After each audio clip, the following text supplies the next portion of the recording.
Welcome to Classics You Slept Through. Today's reading is Jane Austen's Northanger Abbey, chapters 21 through 26. Chapter 21. A moment's glance was enough to satisfy Catherine that her apartment was very unlike the one which Henry had endeavored to alarm her by the description of. It was by no means unreasonably large, and contained neither tapestry nor velvet. The walls were papered, the floor was carpeted, the windows were neither less perfect nor more dim than those of the drawing-room below. The furniture, though not of the latest fashion, was handsome and comfortable, and the air of the room altogether far from uncheerful. Her heart instantaneously at ease on this point, she resolved to lose no time in particular examination of anything, as she greatly dreaded disobliging the general by any delay. Her habit, therefore, was thrown off with all possible haste, and she was preparing to unpin the linen package which the chaise seat had conveyed for her immediate accommodation, when her eye suddenly fell on a large, high chest, standing back in a deep recess on one side of the fireplace.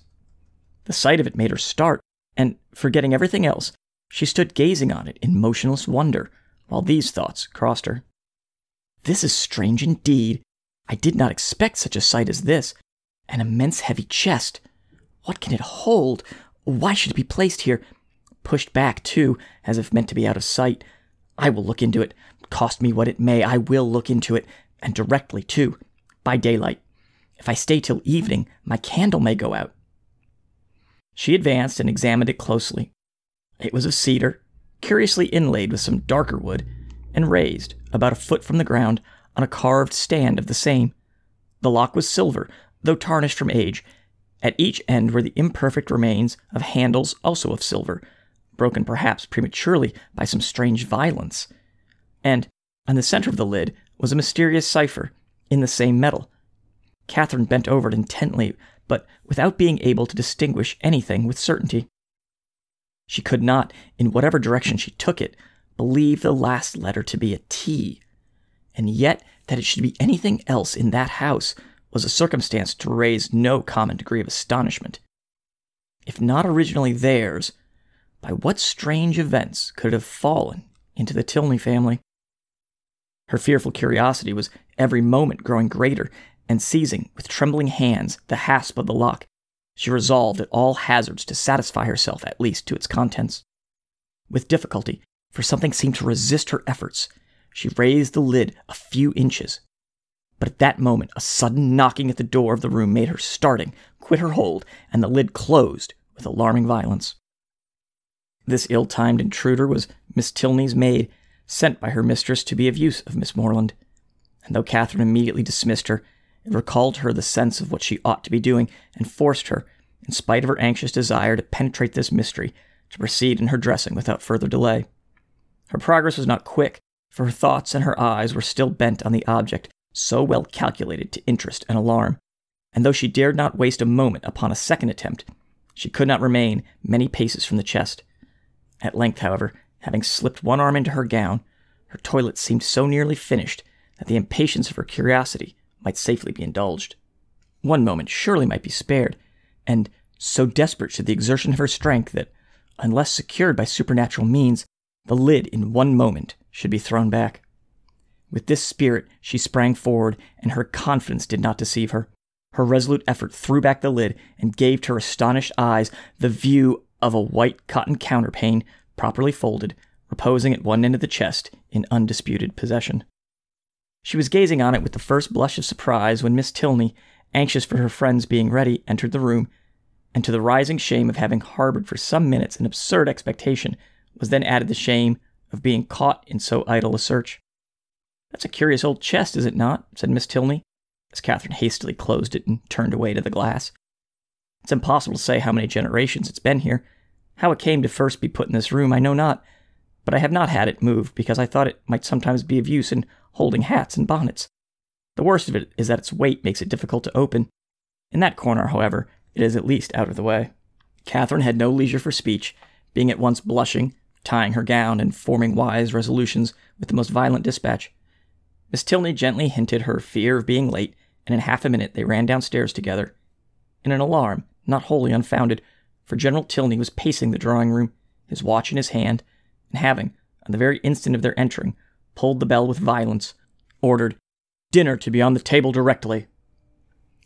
Catherine trembled at the emphasis with which he spoke, and sat pale and breathless, in a most humble mood, concerned for his children, and detesting old chests.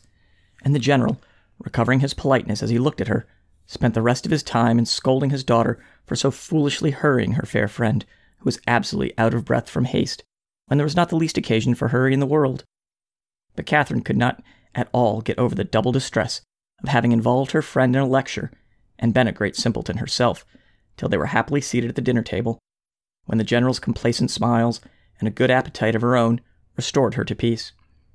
The dining parlor was a noble room, suitable in its dimensions to a much larger drawing room than the one in common use, and fitted up in a style of luxury and expense which was almost lost on the unpractised eye of Catherine, who saw little more than its spaciousness and the number of their attendants. Of the former she spoke aloud her admiration, and the general, with a very gracious countenance, acknowledged that it was by no means an ill-sized room, and further confessed that, though as careless on such subjects as most people, he did look upon a tolerably large eating-room as one of the necessaries of life.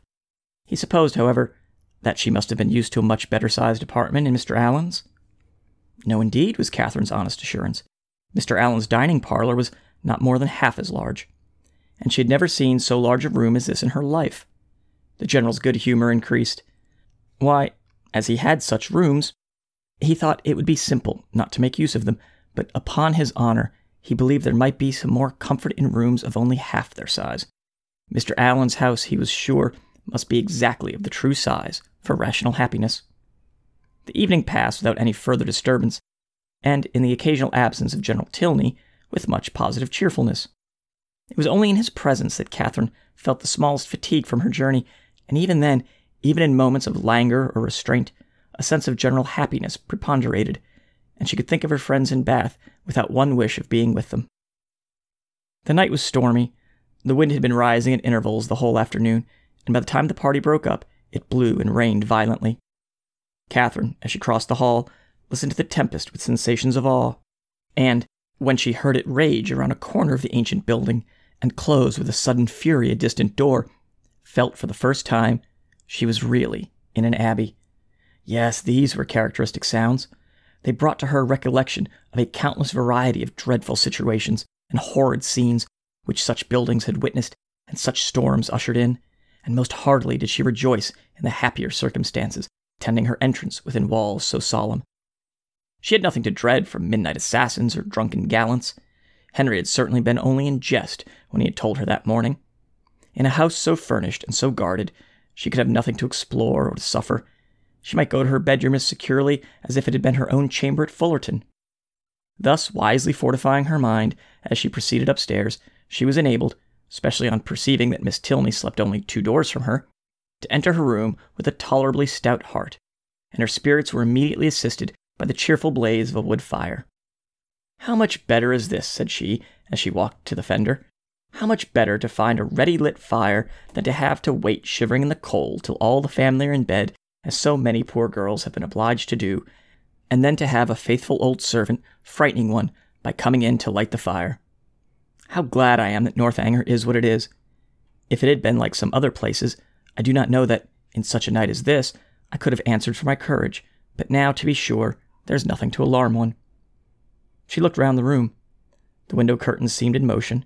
It could be nothing but the violence of the wind penetrating through the divisions of the shutters, and she stepped boldly forward, carelessly humming a tune, to assure herself of it being so, peeped courageously behind each curtain, saw nothing on either low window seat to scare her, and, on placing a hand against the shutter, felt the strongest conviction of the wind's force. A glance at the old chest, as she turned away from this examination, was not without its use. She scorned the causeless fears of an idle fancy, and began with a most happy indifference to prepare herself for bed. She should take her time, she should not hurry herself. She did not care if she were the last person in the house, but she would not make up her fire. That would seem cowardly, as if she wished for the protection of light after she were in bed.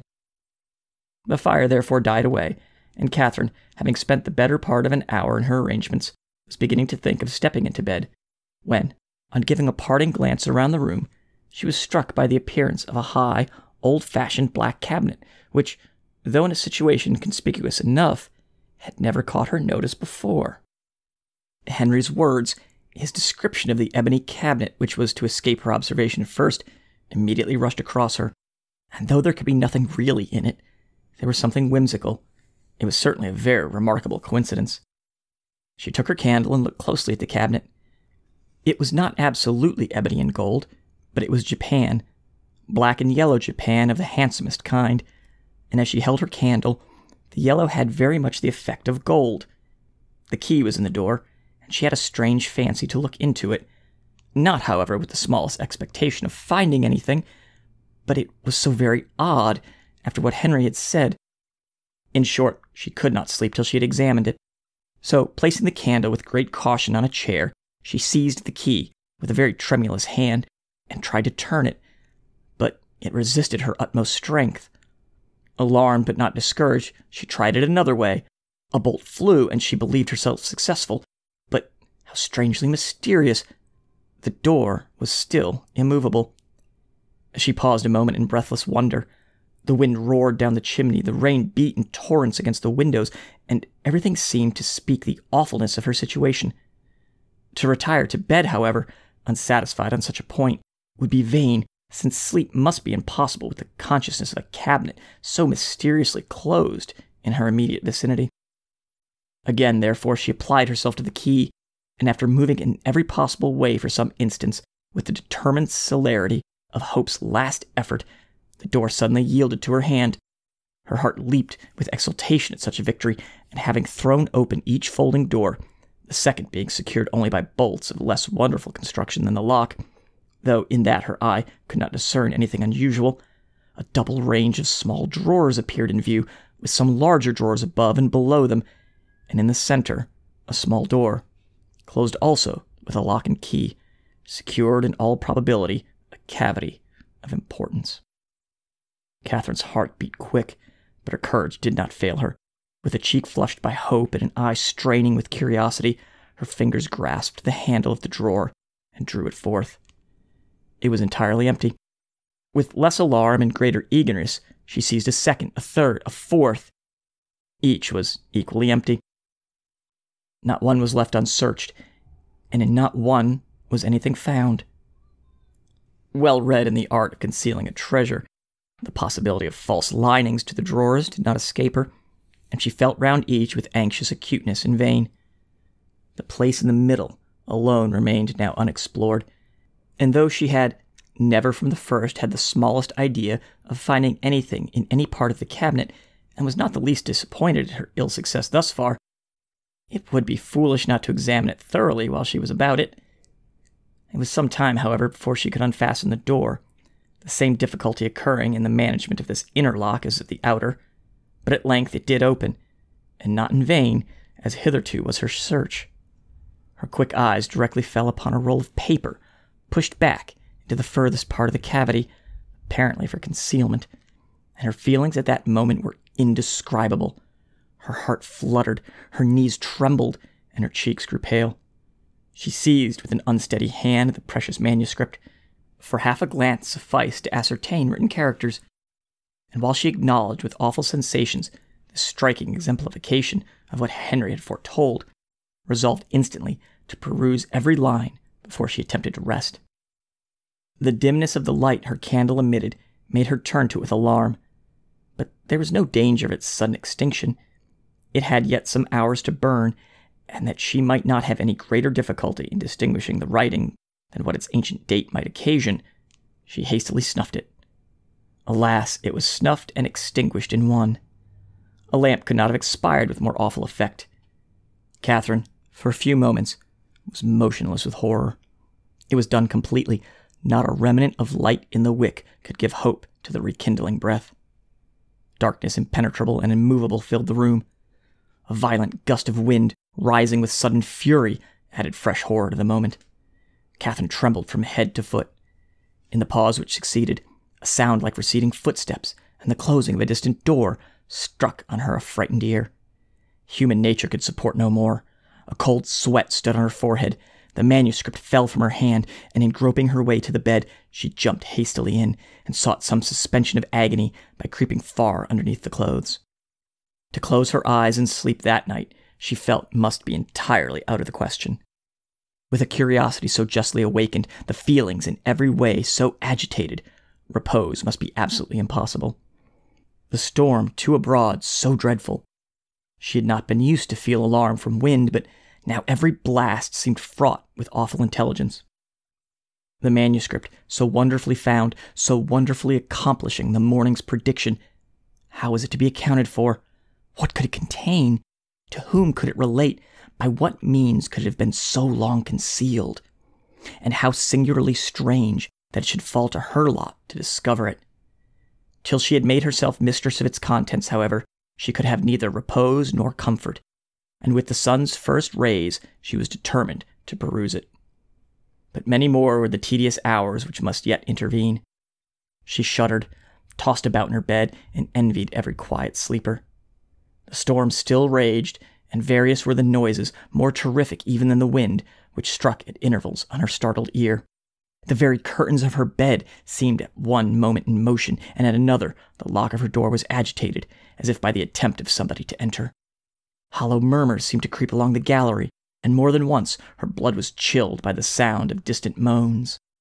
Hour after hour passed away, and the wearied Catherine had heard 3 proclaimed by all the clocks in the house before the tempest subsided, or she unknowingly fell fast asleep. Chapter 22. The housemaid's folding back of her window shutters at 8 o'clock the next day was the sound which first roused Catherine, and she opened her eyes, wondering that they could ever have been closed, on objects of cheerfulness. Her fire was already burning, and a bright morning had succeeded the tempest of the night. Instantaneously, with the consciousness of existence, returned her recollection of the manuscript, and springing from the bed, in the very moment of the maid's going away, she eagerly collected every scattered sheet which had burst from the roll on its falling to the ground, and flew back to enjoy the luxury of their perusal on her pillow. She now plainly saw she must not expect a manuscript of equal length with the generality of what she had shuddered over in the books, for the roll, seeming to consist entirely of small, disjointed sheets, was altogether but of a trifling size, and much less than she had supposed it to be at first. Her greedy eye glanced rapidly over a page. She started at its import. Could it be possible, or did not her senses play her false? An inventory of linen, in coarse and modern characters, seemed all that was before her. If the evidence of sight might be trusted, she held a washing bill in her hand. She seized another sheet and saw the same articles with little variation. A third, a fourth, and a fifth presented nothing new. Shirts, stockings, cravats, and waistcoats faced her in each. 2 others, penned by the same hand, marked an expenditure scarcely more interesting, in letters, hair powder, shoestring, and breeches ball. And the larger sheet, which had enclosed the rest, seemed by its first cramped line, to poultice chestnut mare, a farrier's bill. Such was the collection of papers, left perhaps, as she could then suppose, by the negligence of a servant in the place whence she had taken them, which had filled her with expectation and alarm, and robbed her of half her night's rest. She felt humbled to the dust. Could not the adventure of the chest have taught her wisdom? A corner of it, catching her eye as she lay, seemed to rise up in judgment against her. Nothing now could be clearer than the absurdity of her recent fancies. To suppose that a manuscript of many generations back could have remained undiscovered in a room such as that, so modern, so habitable, or that she should be the first to possess the skill of unlocking a cabinet, the key of which was open to all. How could she have so imposed on herself? Heaven forbid that Henry Tilney should ever know her folly. And it was in great measure to his own doing, for had not the cabinet appeared so exactly to agree with his description of her adventures, she should never have felt the smallest curiosity about it. This was the only comfort that occurred. Impatient to get rid of those hateful evidences of her folly, those detestable papers then scattered over the bed, she rose directly, and folding them up as nearly as possible in the same shape as before, returned them to the same spot within the cabinet, with a very hearty wish that no untoward accident might ever bring them forward again to disgrace her, even within herself. Why the locks should have been so difficult to open, however, was still something remarkable, for she could now manage them with perfect ease.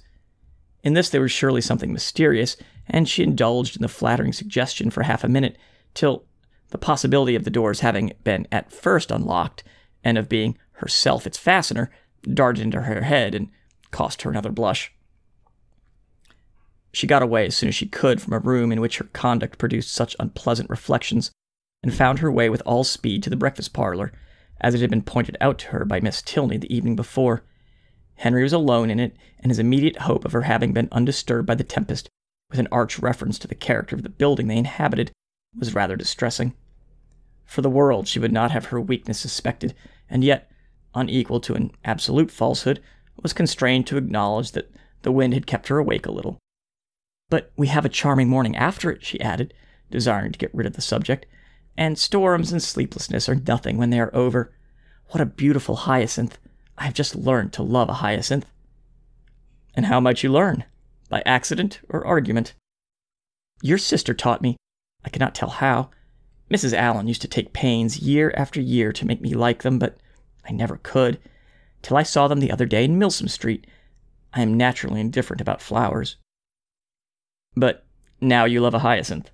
So much the better. You have gained a new source of enjoyment, and it is well to have as many holds upon happiness as possible. Besides, a taste for flowers is always desirable in your sex as a means of getting you out of doors and tempting you to more frequent exercise than you would otherwise take. And though the love of a hyacinth may be rather domestic, who can tell, the sentiment once raised, but you may in time come to love a rose." "But I do not want any such pursuit to get me out of doors. The pleasure of walking and breathing fresh air is enough for me, and in fine weather I am out more than half my time. Mamma says I'm never within." "At any rate, however, I'm pleased you've learnt to love a hyacinth. The mere habit of learning to love is the thing, and a teachableness of disposition in a young lady is a great blessing. Has my sister a pleasant mode of instruction?" Catherine was saved the embarrassment of tempting an answer by the entrance of the general, whose smiling compliments announced a happy state of mind, but whose gentle hint of sympathetic early rising did not advance her composure. The elegance of the breakfast set forced itself on Catherine's notice when they were seated at table, and luckily it had been the general's choice. He was enchanted by her approbation of his taste, confessed it to be neat and simple, though it right to encourage the manufacture of his country, and for his part, to his uncritical palate, the tea was as well flavored from the clay of Staffordshire as that from Dresden or Save. But this was quite an old set, purchased 2 years ago. The manufacture was much improved since that time. He had seen some beautiful specimens when last in town, and had he not been perfectly without vanity of that kind, might have been tempted to order a new set. He trusted, however, that an opportunity might ere long occur of selecting one, though not for himself. Catherine was probably the only one of the party who did not understand him. Shortly after breakfast, Henry left them for Woodston, where business required and would keep him 2 or 3 days. They all attended in the hall to see him mount his horse, and immediately on re-entering the breakfast room, Catherine walked to a window in the hope of catching another glimpse of his figure. "This is a somewhat heavy call upon your brother's fortitude," observed the general to Eleanor. "Woodston will make but a somber appearance today." "Is it a pretty place?" asked Catherine. "What say you, Eleanor? Speak your opinion, for ladies can best tell the taste of ladies in regard to places as well as men. I think it would be acknowledged by the most impartial eye to have many recommendations. The house stands among many fine meadows facing the southeast, with an excellent kitchen garden in the same aspect. The walls surrounding which I built and stocked myself about 10 years ago for the benefit of my son. It is a family living, Miss Morland, and the property in the place being chiefly my own, you may believe I take care that it shall not be a bad one. Did Henry's income solely depend on this living, he would not be ill provided for. Perhaps it may seem odd that with only 2 younger children, I should think any profession necessary for him, and certainly there are moments when we could all wish him disengaged from every tie of business. But though I may not exactly make converts of you young ladies, I'm sure your father, Miss Morland, would agree with me in thinking it is expedient to give every young man some employment. The money is nothing, it is not an object, but employment is the thing. Even Frederick, my eldest son, you see, who will perhaps inherit as considerable a landed property as any private man in the country, has his profession." The imposing effect of this last argument was equal to his wishes. The silence of the lady proved it to be unanswerable. Something had been said the evening before of her being shown over the house, and he now offered himself as her conductor, and though Catherine hoped to explore it accompanied only by his daughter, It was a proposal of too much happiness in itself under any circumstances not to be gladly accepted. For she had been already 18 hours in the Abbey, and had seen only a few of its rooms. The netting box, just leisurely drawn forth, was closed with a joyful haste, and she was ready to attend him in a moment. And when they had gone over the house, he promised himself, moreover, the pleasure of accompanying her into the shrubberies and garden. She curtsied her acquiescence. But perhaps it might be more agreeable to her to make those her first object. The weather was at present favorable, and at this time of year the uncertainty was very great of its continuing so. Which would she prefer? He was equally at her service. Which did his daughter think would most accord with her fair friend's wishes? But he thought he could discern. Yes, he certainly read in Miss Moreland's eye a judicious desire of making use of the present smiling weather. But when did she judge amiss? The Abbey would always be safe and dry. He yielded implicitly, and would fetch his hat and attended them in a moment. He left the room, and Catherine, with a disappointed, anxious face, began to speak of her unwillingness that he should be taking them out of doors against his own inclination, under a mistaken idea of pleasing her. But she was stopped by Miss Tilneys saying, with a little confusion, "I believe it will be wisest to take the morning while it is so fine, and do not be uneasy on my father's account. He always walks out at this time of day." Catherine did not exactly know how this was to be understood. Why was Miss Tilney embarrassed? Could there be any unwillingness on the general's side to show her over the Abbey? The proposal was his own. And was not it odd that he should always take his walks so early? Neither her father nor Mr. Allen did so. It was certainly very provoking. She was all impatience to see the house, and had scarcely any curiosity about the grounds. If Henry had been with them, indeed. But now she should not know what was picturesque when she saw it. Such were her thoughts, but she kept them to herself, and put on her bonnet in patient discontent. She was struck, however, beyond her expectation, by the grandeur of the Abbey, as she saw it from the first time from the lawn.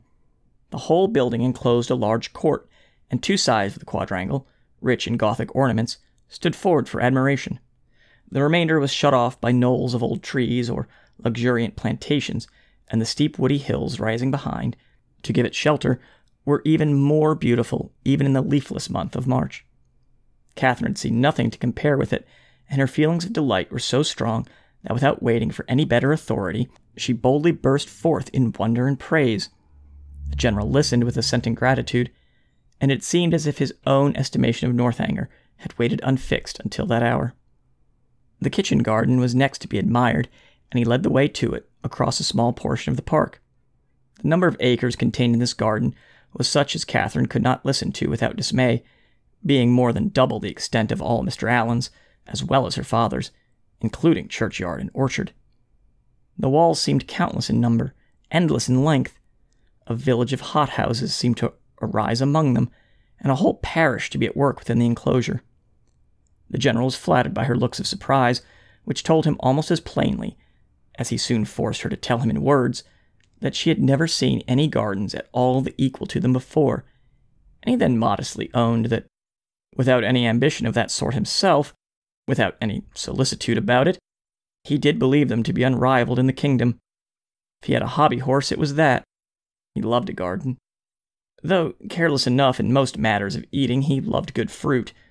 Or, if he did not, his friends and children did. There were great vexations, however, attending such a garden as his. The utmost care could not always secure the most valuable fruits. The pinery had yielded only 100 in the last year. Mr. Allen, he supposed, must feel these inconveniences as well as himself. No, not at all. Mr. Allen did not care about the garden, and never went into it. With a triumphant smile of self-satisfaction, the general wished he could do the same, for he never entered his without being vexed in some way of its falling short of his plan. How were Mr. Allen's succession houses worked? Describing the nature of his own as they entered them. Mr. Allen has only one small hothouse, which Mrs. Allen had the use of for her plants in winter, and there was a fire in it now and then. He is a happy man, said the general, with a look of very happy contempt. Having taken her into every division, and led her under every wall, till she was heartily weary of seeing and wondering, he suffered the girls at last to seize the advantage of an outer door, and then expressing his wish to examine the effect of some recent alterations about the tea-house, proposed it as no unpleasant extension of their walk, if Miss Moreland were not so tired. "But where are you going, Eleanor? Why did you choose that cold, damp path to it? Miss Moreland will get wet. Our best way is across the park." "This is so favourite a walk of mine," said Miss Tilney, "that I always think it the best and nearest way, but perhaps it may be damp." It was a narrow, winding path through a thick grove of old Scotch firs, and Catherine, struck by its gloomy aspect and eager to enter it, could not, even by the General's disapprobation, be kept from stepping forward. He perceived her inclination, and having again urged the plea of health in vain, was too polite to make further opposition. He excused himself, however, from attending them. The rays of the sun were not too cheerful for him, and he would meet them by another course. He turned away, and Catherine was shocked to find how much her spirits were relieved by the separation. The shock, however, being less real than the relief, offered it no injury, and she began to talk with an easy gaiety of the delightful melancholy which such a grove inspired. "I am particularly fond of this spot," said her companion with a sigh. "It was my mother's favourite walk."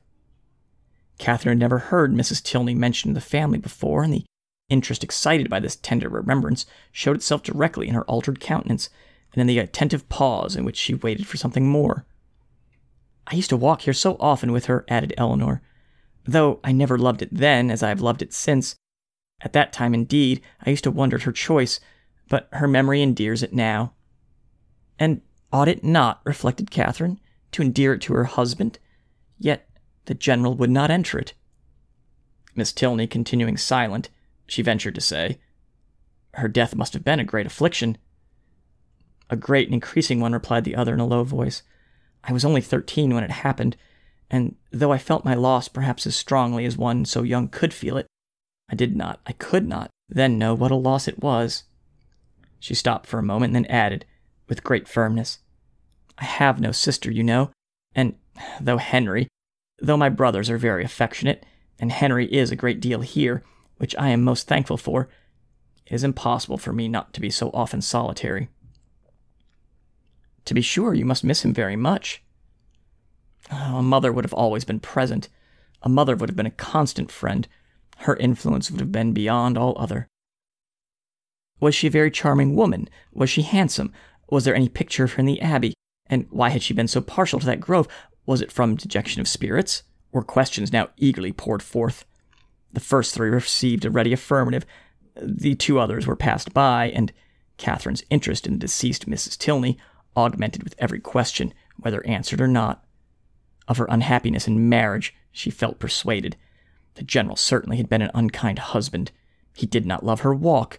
Could he therefore have loved her?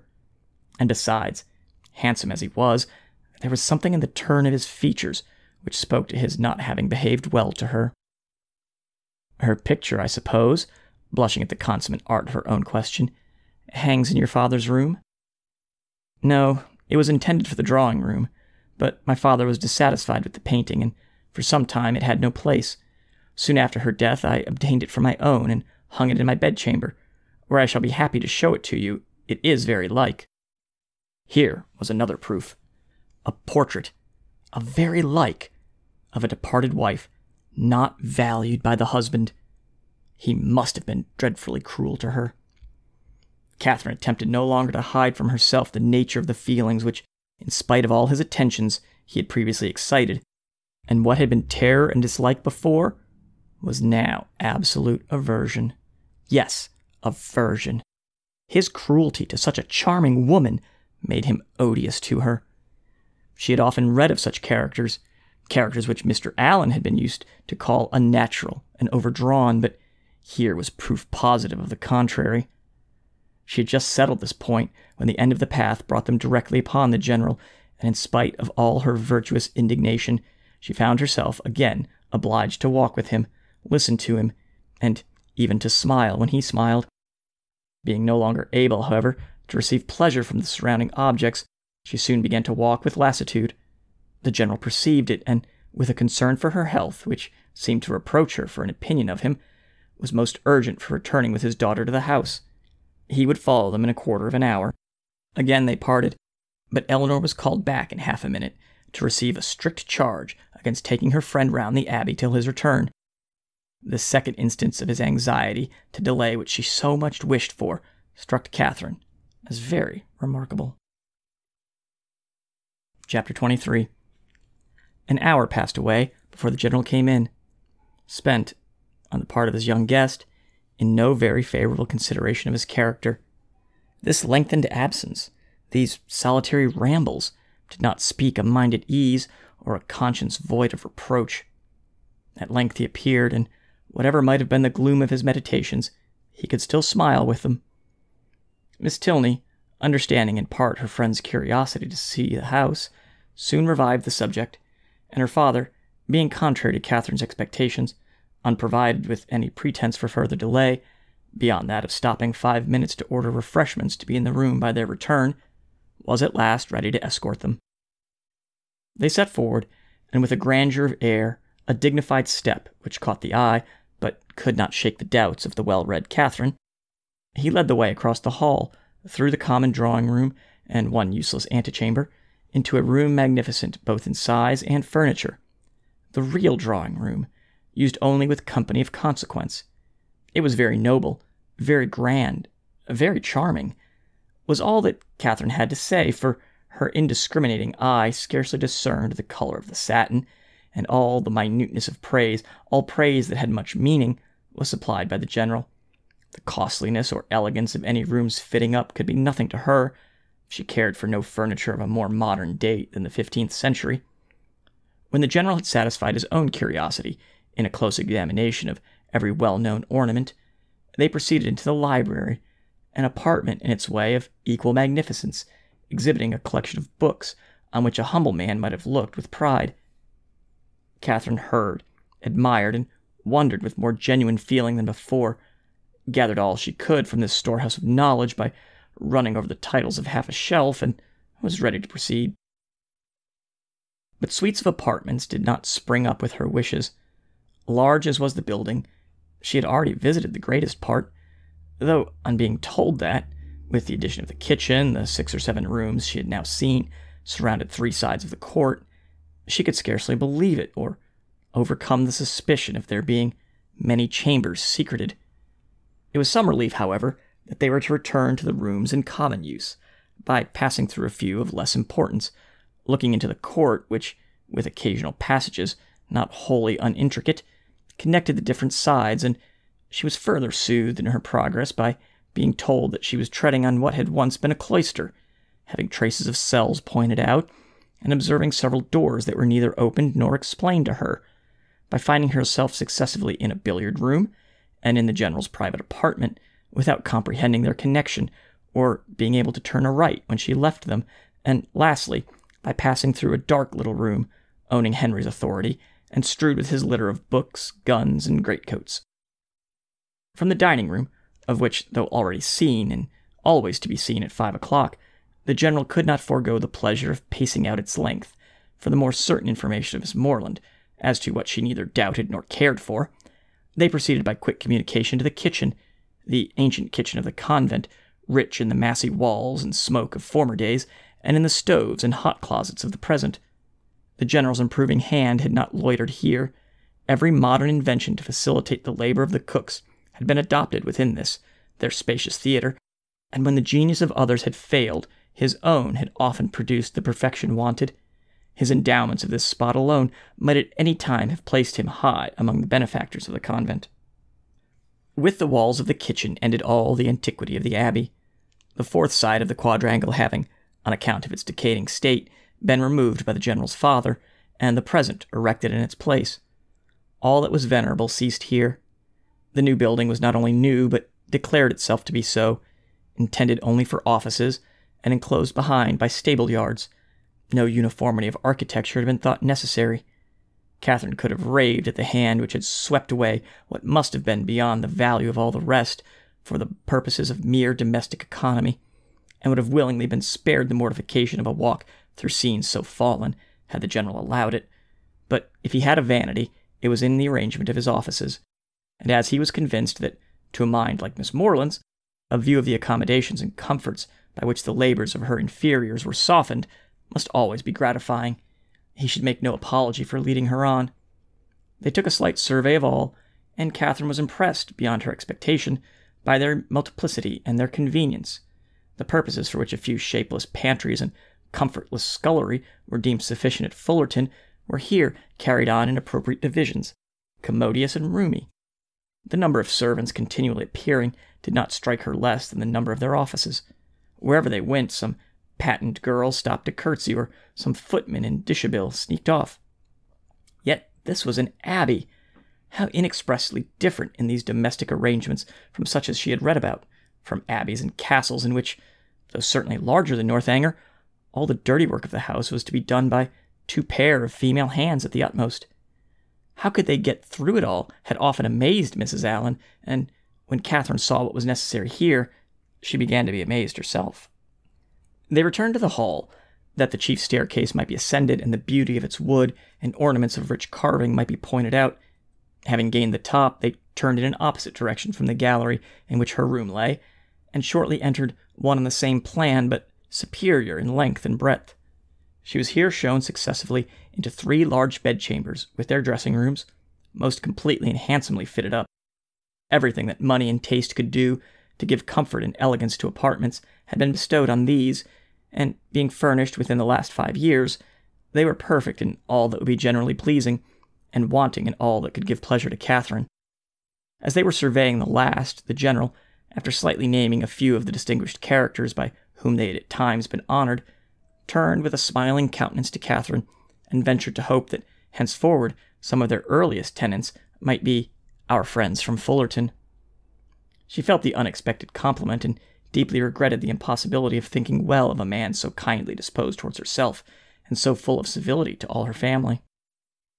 The gallery was terminated by folding doors, which Miss Tilney, advancing, had thrown open and passed through, and seemed on the point of doing the same by the first door to the left, in another long reach of gallery, when the general, coming forwards, called her hastily, and as Catherine thought, rather angrily, back, demanding whither she was going, and what was there more to be seen?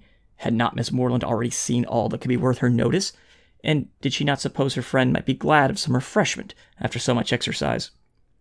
Miss Tilney drew back directly, and the heavy doors were closed upon the mortified Catherine, who, having seen, in a momentary glance beyond them, a narrower passage, more numerous openings, and symptoms of a winding staircase, believed herself at last within reach of something worth her notice, and felt, as she unwillingly paced back the gallery, that she would rather be allowed to examine that end of the house than see all the finery of the rest. The general's evident desire of preventing such an examination was an additional stimulant. Something was certainly to be concealed. Her fancy, though it had trespassed lately once or twice, could not mislead her here, and what that something was, a short sentence of Miss Tilney's, as they followed the general at some distance downstairs, seemed to point out. "I was going to take you into what was my mother's room, the room in which she died," were all her words, but few as they were, they conveyed pages of intelligence to Catherine. It was no wonder the general should shrink from the sight of such objects as that room must contain, a room in all probability never entered by him since the dreadful scene had passed, which released his suffering wife and left him to the stings of conscience.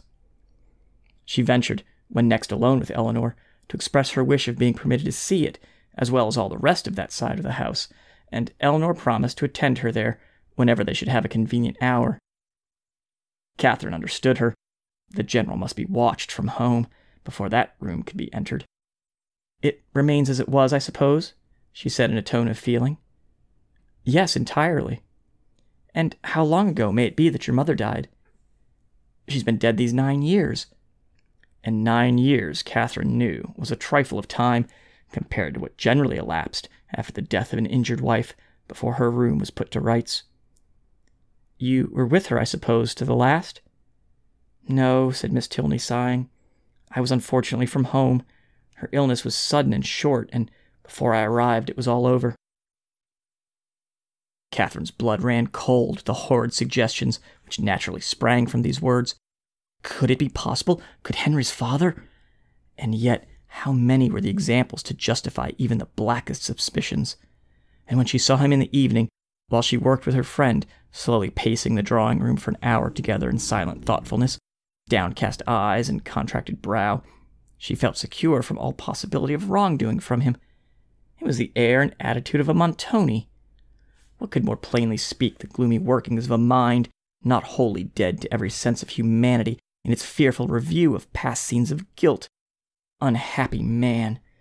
And the anxiousness of her spirit directed her eyes towards his figure so repeatedly as to catch Miss Tilney's notice. "My father," she whispered, "often walks about the room in this way. It's nothing unusual." So much the worse, thought Catherine. Such ill-timed exercise was of a piece with the strange unseasonableness of his morning walks, and boded nothing good. After an evening, the little variety and seeming length of which made her peculiarly sensible of Henry's importance among them, she was hardly glad to be dismissed, though it was a look from the general, not designed for her observation, which sent his daughter to the bell. When the butler would have lit his master's candle, however, he was forbidden. The latter was not going to retire. "I have many pamphlets to finish," he said to Catherine, "before I can close my eyes, and perhaps may be poring over the affairs of the nation for hours after you are asleep. Can either of us be more meetly employed? My eyes will be blinding for the good of others, and yours preparing by rest for future mischief." But neither the business alleged, nor the magnificent compliment, could win Catherine from thinking that some very different object must occasion so serious a delay of proper repose. To be kept up for hours, after the family were in bed, by stupid pamphlets was not very likely. There must be some deeper cause. Something was to be done which could only be done while the household slept. And the probability that Mrs. Tilney yet lived, shut up for causes unknown, and receiving from the pitiless hands of her husband a nightly supply of coarse food, was the conclusion which necessarily followed. Shocking as was the idea, it was at least better than a death unfairly hastened, as, in the natural course of things, she must ere long be released. The suddenness of her reputed illness, the absence of her daughter, and probably of her other children at the time, all favored the supposition of her imprisonment. Its origin, jealousy perhaps, or wanton cruelty, was yet to be unraveled. In resolving these matters, while she undressed, it suddenly struck her as not unlikely that she might that morning have passed near the very spot of this unfortunate woman's confinement, might have been within a few paces of the cell in which she languished out her days. For what part of the abbey could be more fitted for the purpose than that which yet bore the traces of monastic division? In the high-arched passage, paved with stone, which she had already trodden with peculiar awe, she remembered the doors of which the general had given no account. To what might those doors lead? In support of the plausibility of this conjecture, it further occurred to her that the forbidden gallery, in which lay the apartments of the unfortunate Mrs. Tilney, must be, as certainly as her memory could guide her, exactly over this suspected range of cells, and the staircase by the side of those apartments, which she had caught as a transient glimpse, communicating by some secret means with those cells, might well have favored the barbarous proceedings of her husband. Down that staircase she had perhaps been conveyed in a state of well-prepared insensibility. Catherine sometimes started at the boldness of her own surmises, and sometimes hoped or feared that she had gone too far, but they were supported by such appearances as made their dismissal impossible. The side of the quadrangle in which she supposed the guilty scene to be acting, being, according to her belief, just opposite her own, it struck her that if judiciously watched, some rays of light from the general's lamp might glimmer through the lower windows as he passed to the prison of his wife, and twice before she stepped into bed she stole gently from her room to the corresponding window in the gallery to see if it appeared. But all abroad was dark, and it must yet be too early.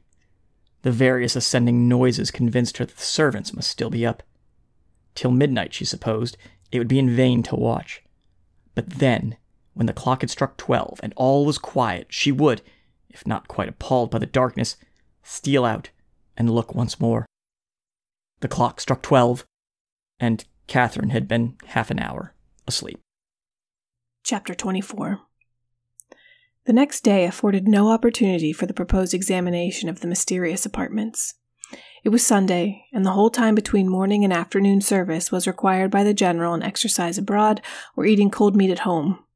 And great as was Catherine's curiosity, her courage was not equal to a wish of exploring them after dinner, either by the fading light of the sky between 6 and 7 o'clock, or by the yet more partial though stronger illumination of a treacherous lamp. The day was unmarked, therefore, by anything of interest to her imagination beyond the sight of a very elegant monument to the memory of Mrs. Tilney, which immediately fronted the family pew. By that her eye was instantly caught and long retained, and the perusal of the highly strained epitaph, in which every virtue was ascribed to her by the inconsolable husband, who must have been in some way or other her destroyer, affected her even to tears.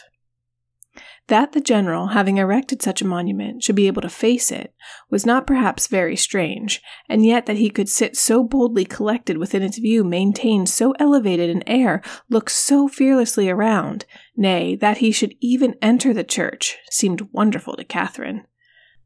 Not, however, that many instances of beings equally hardened in guilt might not be produced.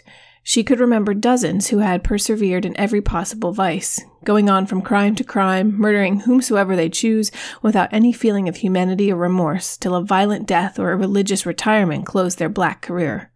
The erection of the monument itself could not in the smallest degree affect her doubts of Mrs. Tilney's actual decease. Were she even to descend into the family vault, where her ashes were supposed to slumber, were she to behold the coffin in which they were said to be enclosed, what could it avail in such a case?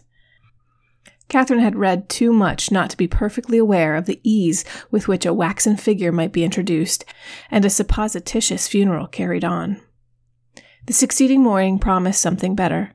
The general's early walk, ill-timed as it was in every other view, was favorable here, and when she knew him to be out of the house, she directly proposed to Miss Tilney the accomplishment of her promise.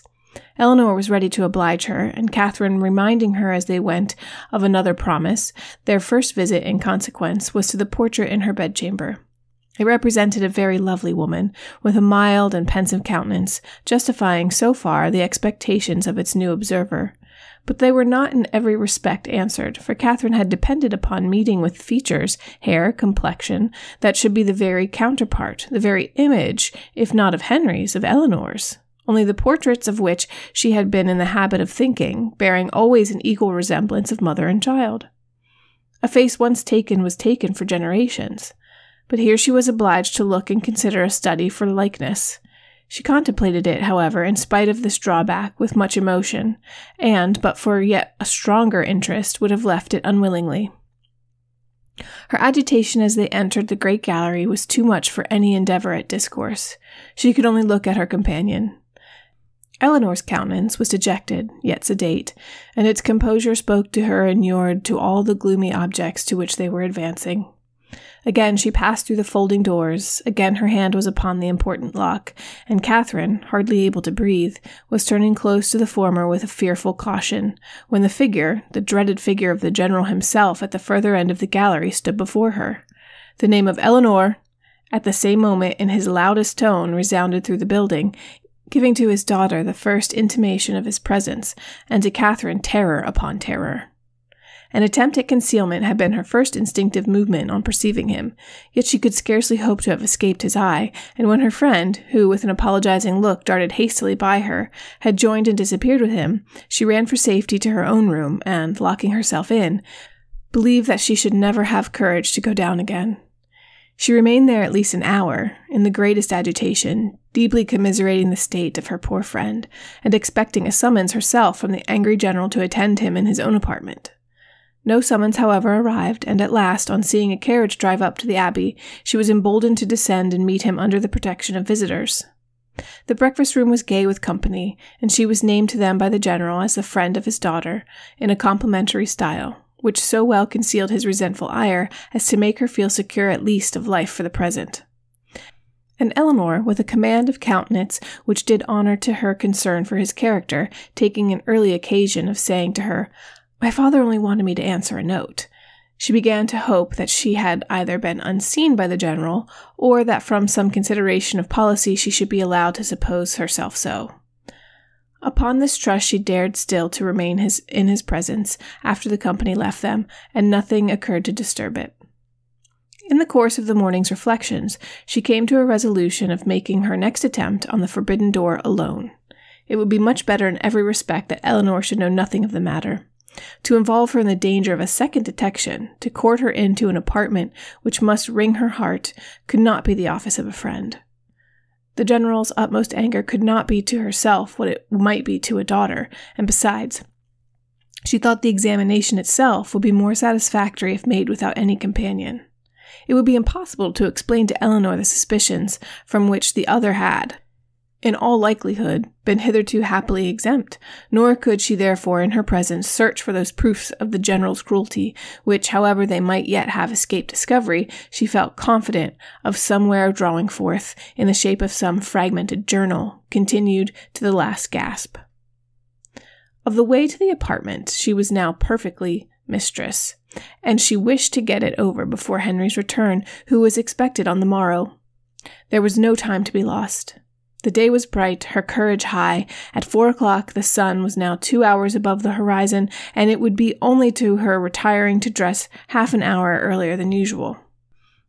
It was done, and Catherine found herself alone in the gallery before the clocks had ceased to strike. It was no time for thought. She hurried on, slipped with the least possible noise through the folding doors, and without stopping to look or breathe, rushed forward to the one in question.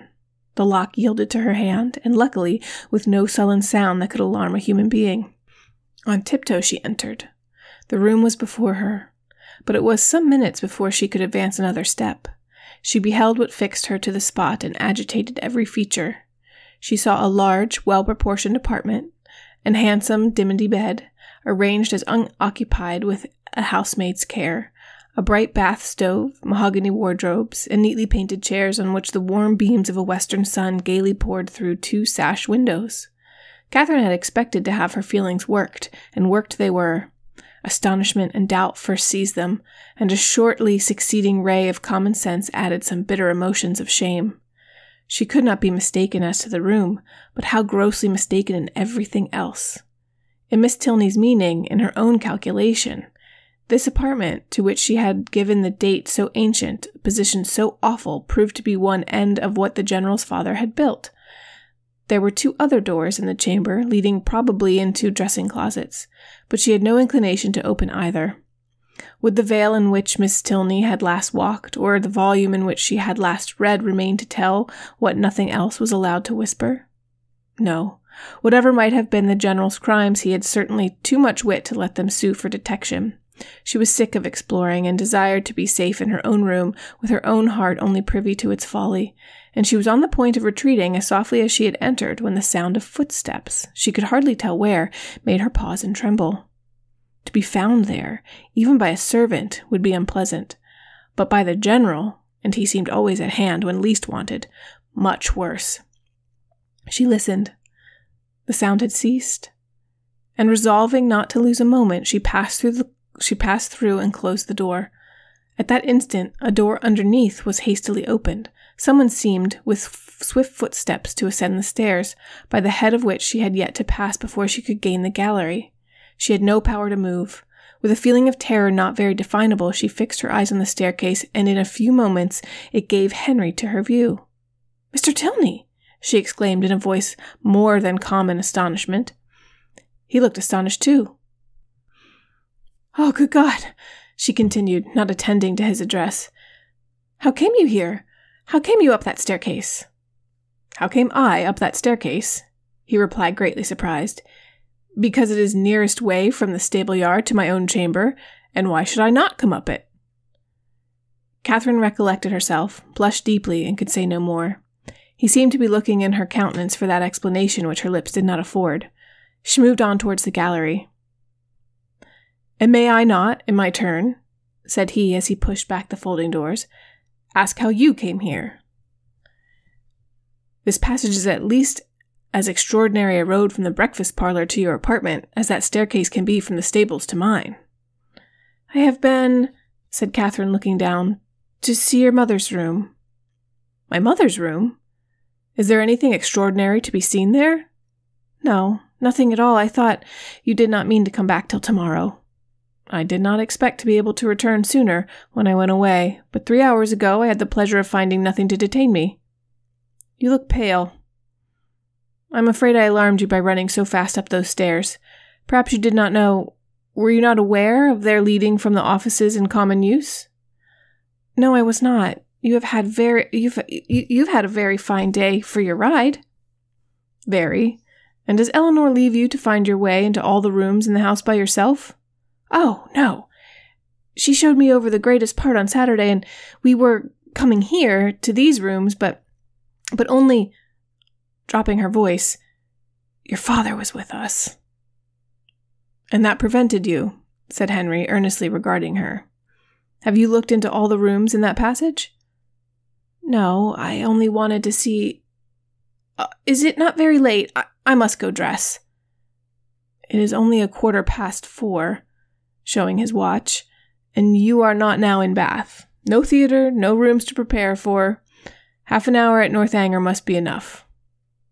She could not contradict it, and therefore suffered herself to be detained, though her dread of further questions made her, for the first time in their acquaintance, wish to leave him. They walked slowly up the gallery. "Have you had any letter from Bath since I saw you?" "No, and I'm very much surprised. Isabella promised so faithfully to write directly." "Promised so faithfully. A faithful promise. That puzzles me. I have heard of a faithful performance, but a faithful promise, the fidelity of promising, it is a power little worth knowing, however, since it can deceive you and pain you. My mother's room is very commodious, is it not? Large and cheerful looking? And the dressing closet so well disposed, it always strikes me as the most comfortable apartment in the house, and I rather wonder that Eleanor should not take it for her own. She sent you to look at it, I suppose?" "No." "It has been your own doing entirely?" Catherine said nothing.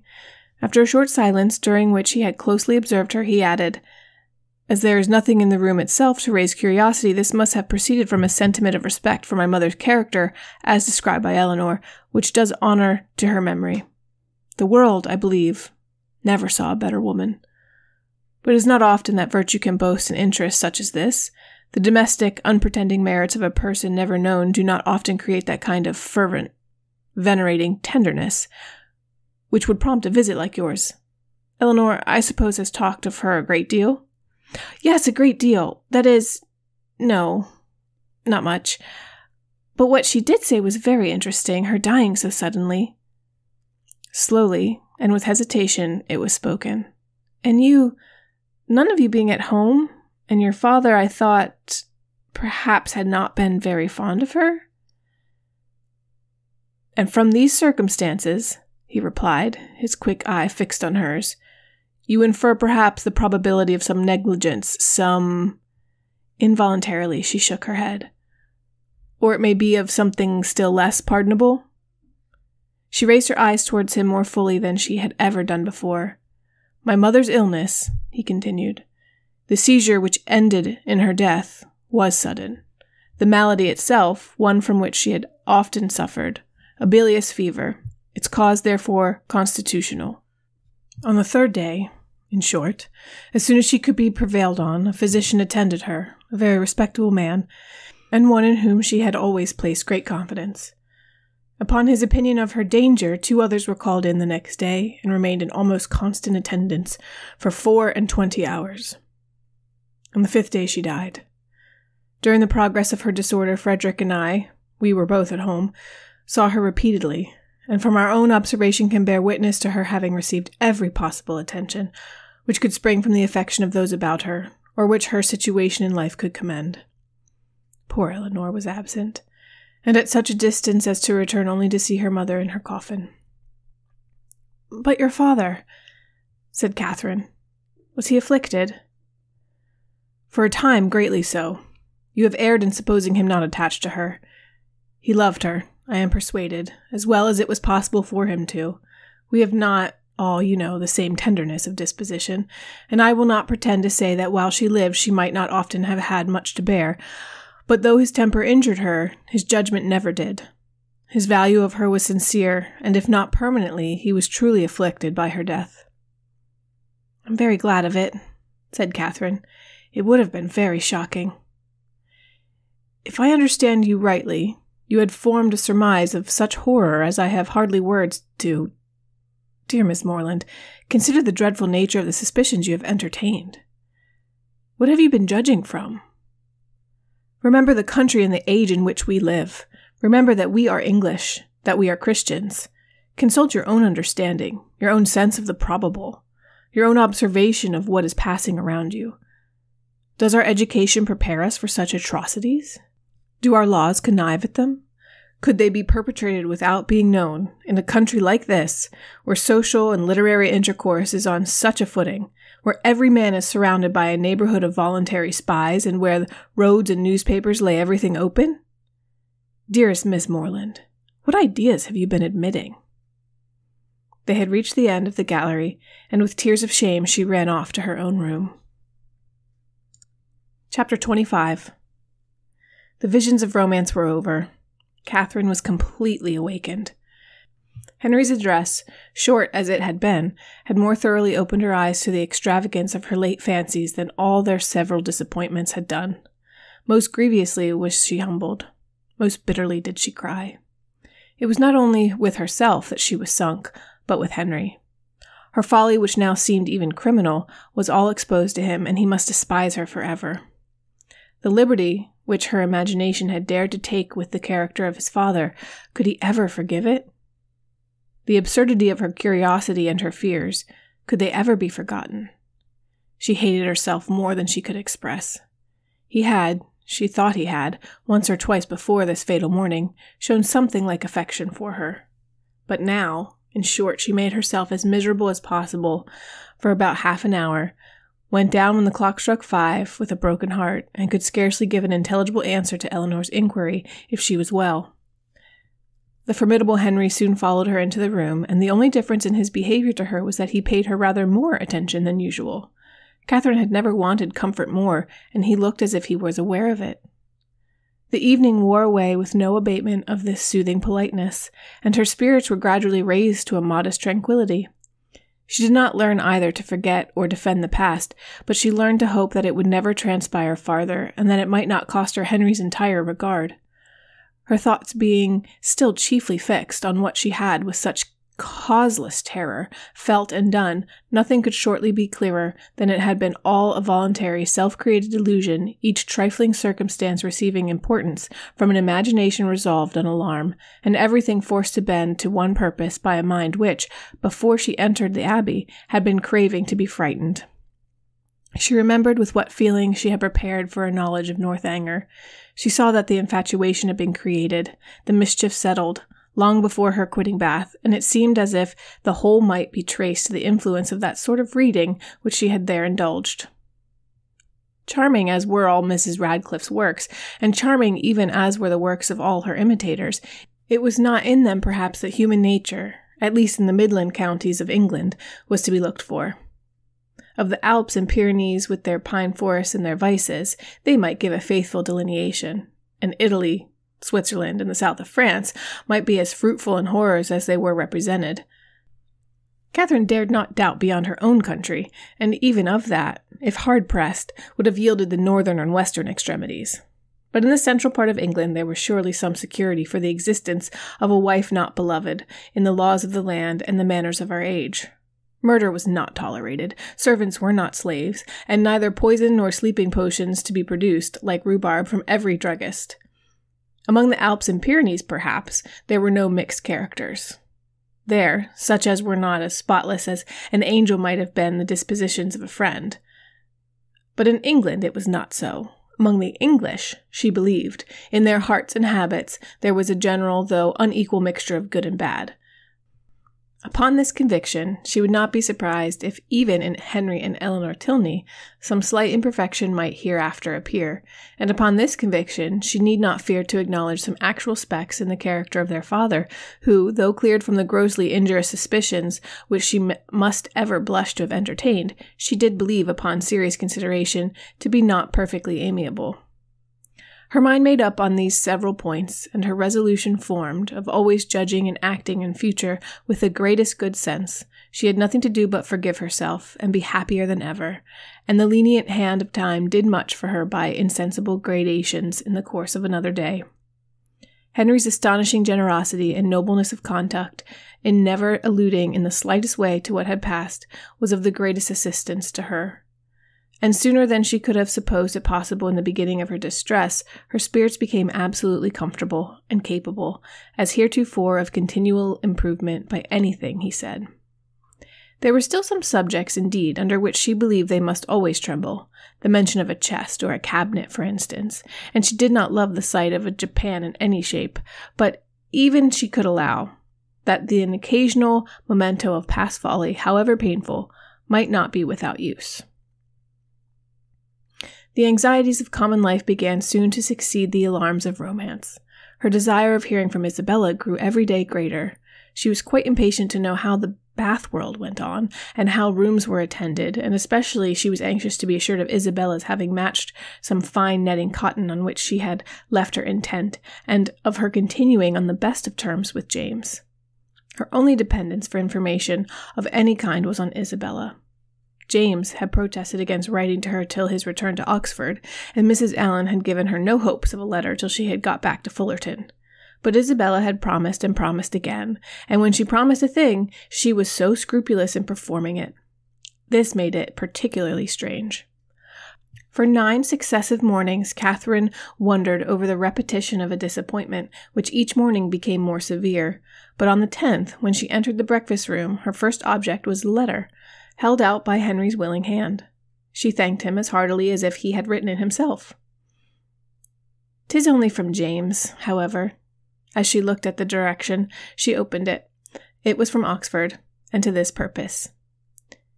"Dear Catherine, though God knows with little inclination for writing, I think it my duty to tell you that everything is at an end between Miss Thorpe and me. I left her in Bath yesterday never to see either again. I shall not enter into particulars. They would only pain you more.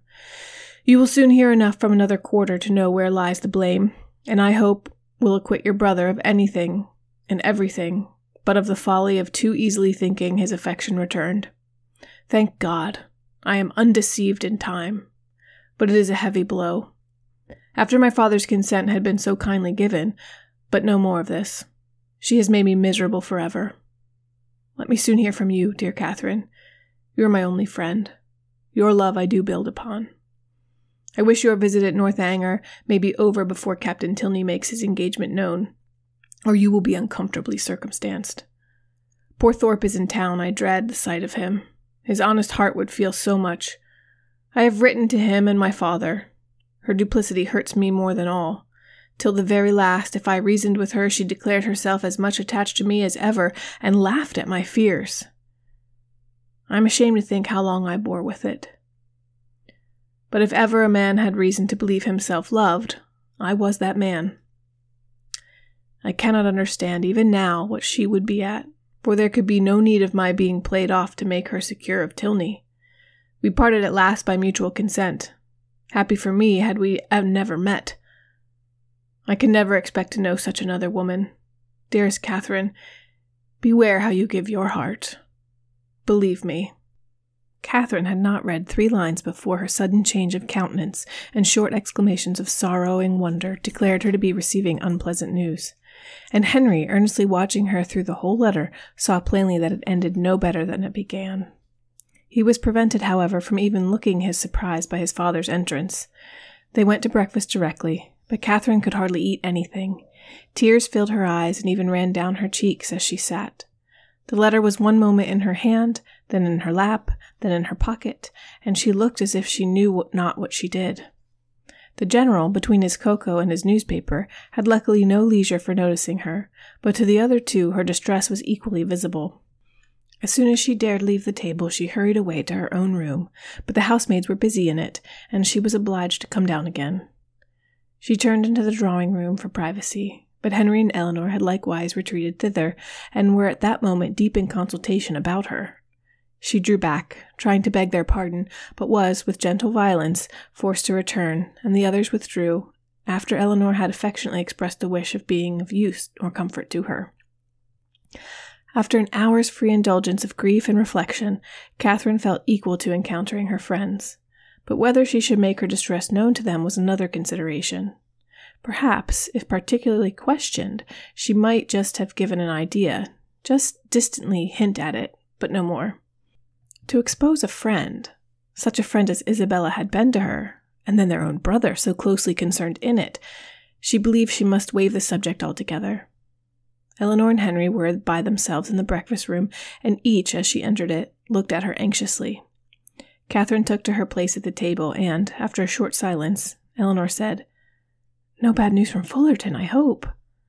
Mr. and Mrs. Morland, your brothers and sisters, I hope they are none of them ill." "No, thank you," sighing as she spoke. "They are all very well. My letter was from my brother at Oxford." Nothing further was said for a few minutes, and then speaking through her tears, she added, "I do not think I shall ever wish for a letter again." "I am sorry," said Henry, closing the book he had just opened. "If I had suspected the letter of containing anything unwelcome, I should have given it with very different feelings." "It contained something worse than anybody could suppose. Poor James is so unhappy. You will soon know why." "To have such a kind-hearted, so affectionate sister," replied Henry warmly, "must be a comfort to him under any distress." "I have one favor to beg," said Catherine, shortly afterwards in an agitated manner, "that, if your brother should be coming here, you will give me notice of it, that I may go away." "Our brother? Frederick?" "Yes. I am sure I should be very sorry to leave you so soon, but something has happened that would make it very dreadful for me to be in the same house with Captain Tilney." Eleanor's work was suspended while she gazed with increasing astonishment, but Henry began to suspect the truth, and something in which Miss Thorpe's name was included passed his lips.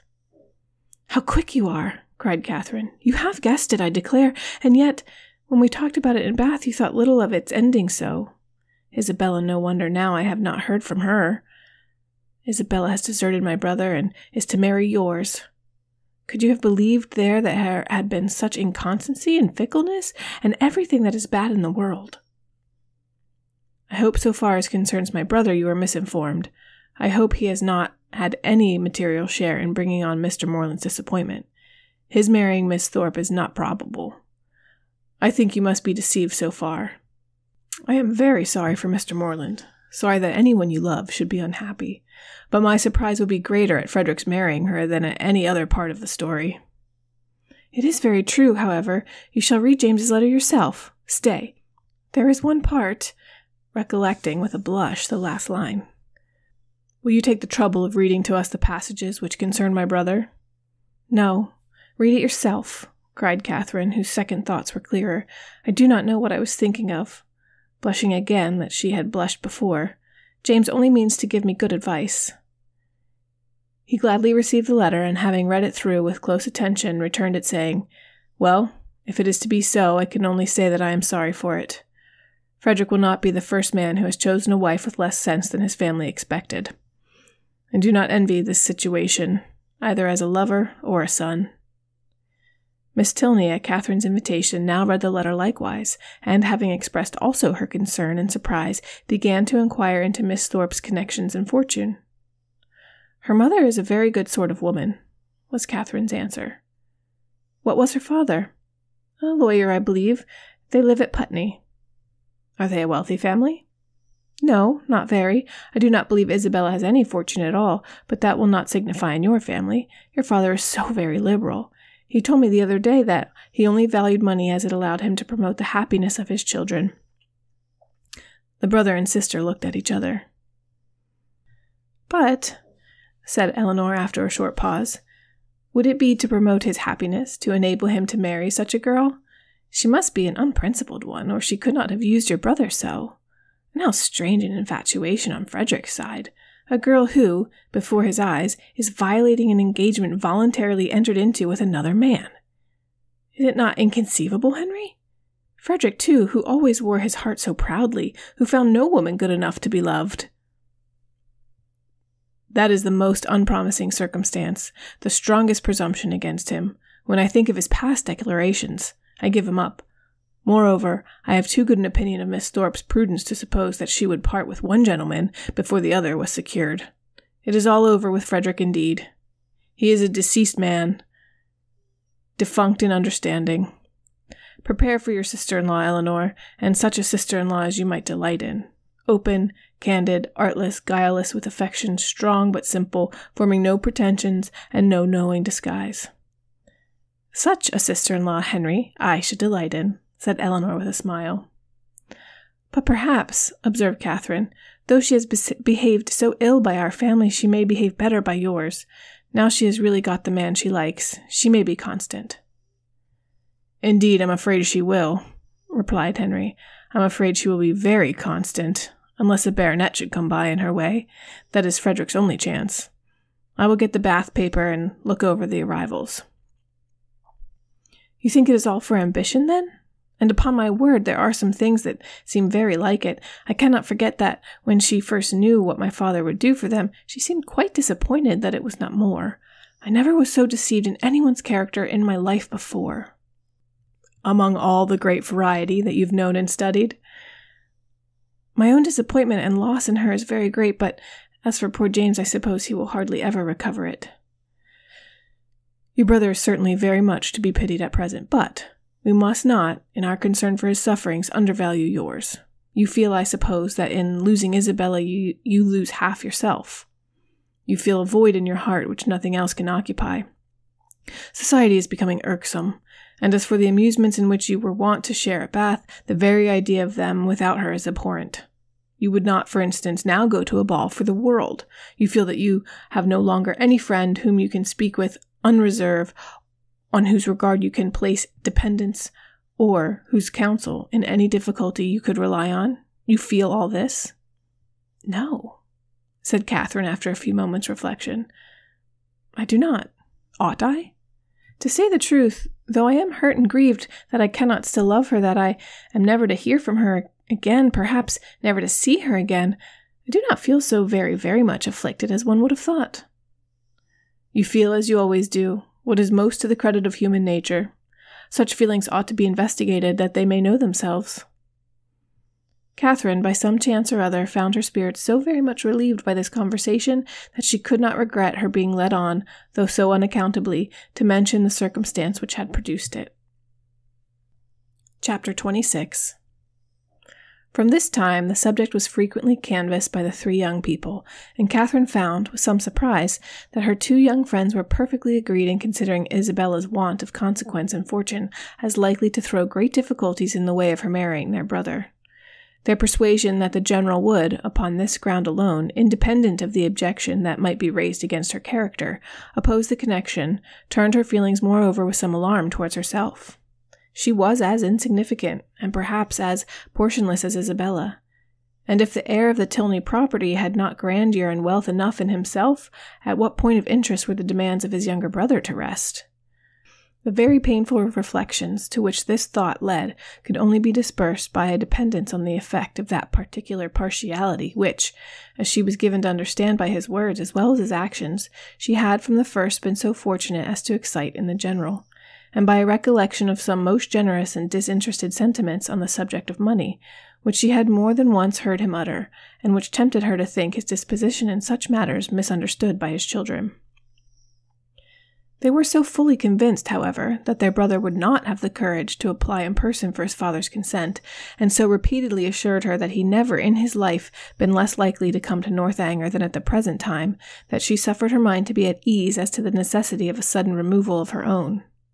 But as it was not to be supposed that Captain Tilney, whenever he made his application, would give his father any just idea of Isabella's conduct, it occurred to her as highly expedient that Henry should lay the whole business before him, as it really was, enabling the general by that means to form a cool and impartial opinion, and prepare his objections on a fairer ground than inequality of situations. She proposed it to him accordingly, but he did not catch at the measure so eagerly as she had expected. "No," said he, "my father's hands need not be strengthened, and Frederick's confession of folly need not be forestalled. He must tell his own story." "But will he tell only half of it?" "A quarter would be enough." A day or two passed away and brought no tidings of Captain Tilney. His brother and sister knew not what to think. Sometimes it appeared to them as if his silence would be the natural result of the suspected engagement, and at others that it was wholly incompatible with it. The general, meanwhile, though offended every morning by Frederick's remissness in writing, was free from any real anxiety about him, and he had no more pressing solicitude than that of making Miss Morland's time at Northanger pass pleasantly. He often expressed his uneasiness on this head, feared the sameness of every day's society and employments would disgust her with the place. Wished the Lady Frasers had been in the country, talked every now and then of having a large party to dinner, and once or twice began even to calculate the number of young dancing people in the neighborhood. But then it was such a dead time of year. No wild fowl, no game, and the Lady Frasers were not in the country.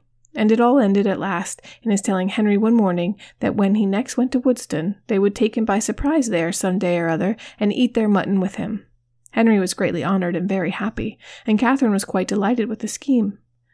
"And when do you think, sir, I may look forward to this pleasure?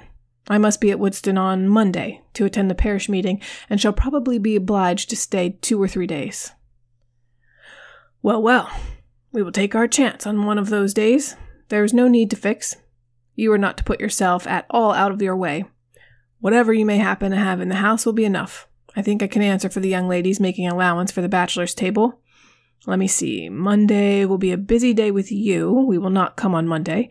And Tuesday will be a busy one with me. I expect my surveyor from Brockham with his report in the morning. And afterwards I cannot in decency fail attending the club. I really could not face my acquaintance if I stayed away now, for, as I am known to be in the country, it would be taken exceedingly amiss, and it is a rule with me, Miss Morland, never to give offence to any of my neighbours, if a small sacrifice of time and attention can prevent it. They are a set of very worthy men. They have half a buck from Northanger twice a year, and I dine with them whenever I can. Tuesday, therefore, we may say it is out of the question. But on Wednesday, I think, Henry, you may expect us, and we shall be with you early that we may have time to look about us. 2 hours and 3/4 will carry us to Woodston, I suppose. We shall be in the carriage by 10, so about 1/4 before 1 on Wednesday you may look for us. A ball itself could not have been more welcome to Catherine than this little excursion. So strong was her desire to be acquainted with Woodston, and her heart was still bounding with joy when Henry, about an hour afterwards, came booted and great-coated into the room where she and Eleanor were sitting, and said, "I am come, young ladies, in a very moralizing strain, to observe that our pleasures in this world are always to be paid for, and that we often purchase them at great disadvantage, giving ready-moneyed actual happiness for a draught on the future that may not be honored. Witness myself, at this present hour, because I am to hope for the satisfaction of seeing you at Woodston on Wednesday, which bad weather or 20 other causes may prevent, I must go away directly 2 days before I intended it." "Go away?" said Catherine with a very long face, "and why?" "Why? How can you ask the question? Because no time is to be lost in frightening my old housekeeper out of her wits because I must go and prepare a dinner for you, to be sure." "Oh, not seriously." "Aye, and sadly too, for I had much rather stay." "But how can you think of such a thing after what the General said, when he so particularly desired you not to give yourself any trouble because anything would do?" Henry only smiled. "I am sure it is quite unnecessary upon your sister's account and mine. You must know it to be so.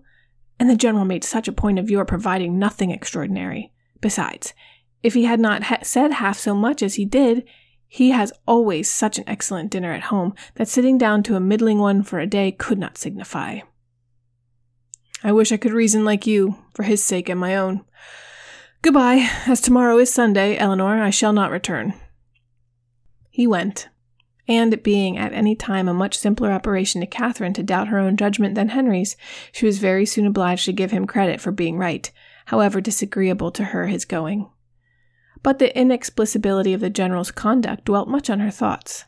That he was very particular in his eating she had, by her own unassisted observation, already discovered, but why he should say one thing so positively and mean another all the while was most unaccountable.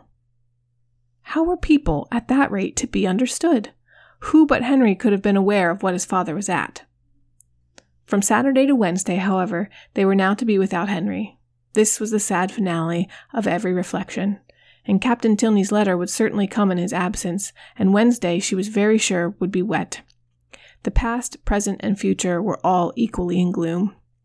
Her brother so unhappy, and her loss in Isabella so great, and Eleanor's spirits always affected by Henry's absence. What was there to interest or amuse her?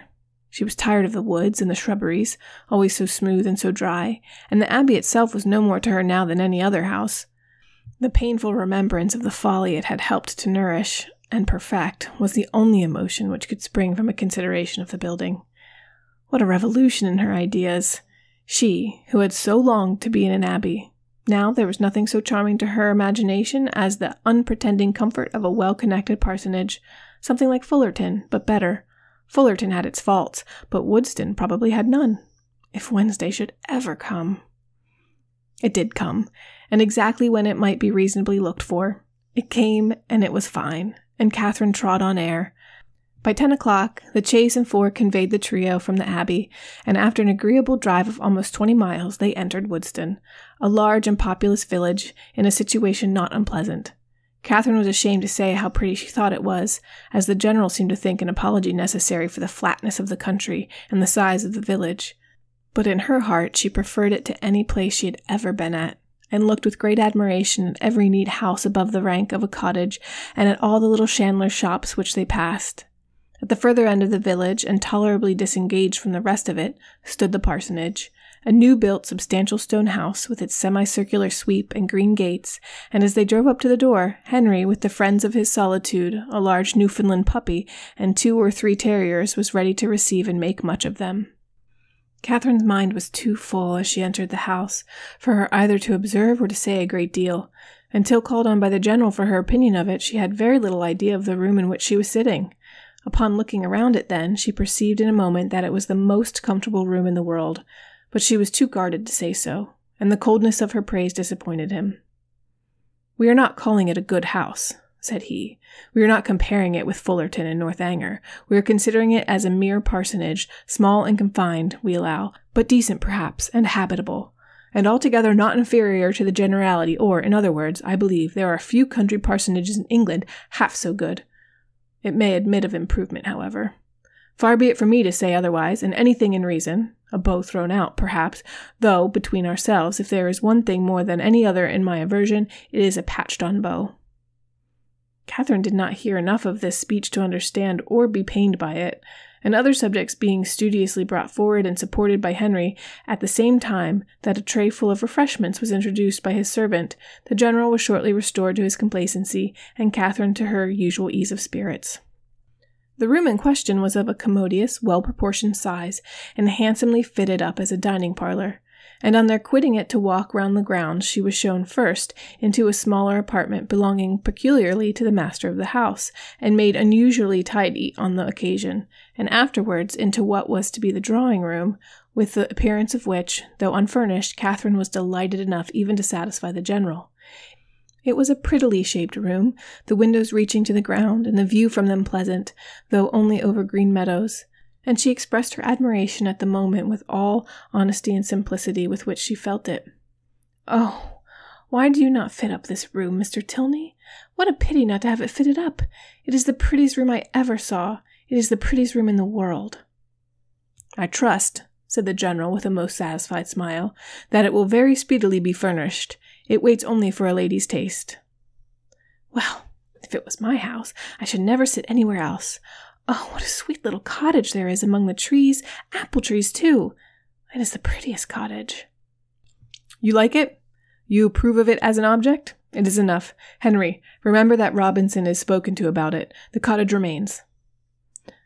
Such a compliment recalled all Catherine's consciousness, and silenced her directly, and though pointedly applied to by the general for her choice of the prevailing color of the paper and hangings, nothing like an opinion on the subject could be drawn from her.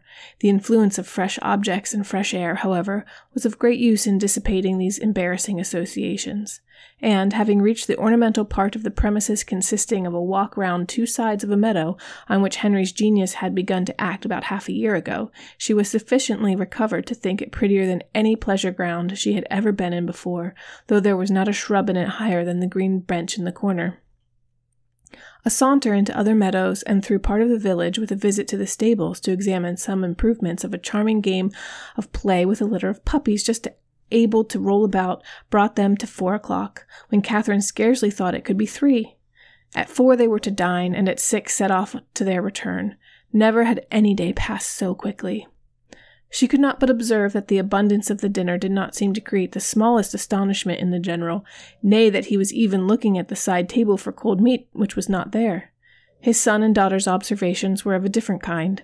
They had seldom seen him eat so heartily at any table but his own, and never before known him so little disconcerted by the melted butters being oiled. At 6 o'clock, the general having taken his coffee, the carriage again received them, and so gratifying had been the tenor of his conduct throughout the whole visit, so well assured was her mind on the subject of his expectations, that, could she have felt equally confident of the wishes of his son, Catherine would have quitted Woodston with little anxiety as to the how or when she might return. This is Classics You Slept Through. I am Meredith Davis, and you have been listening to Jane Austen's Northanger Abbey, chapters 21 through 26. Be sure to check us out for the next installment of a discussion on this particular section of the book. Can't wait to talk about it with my brother and with you.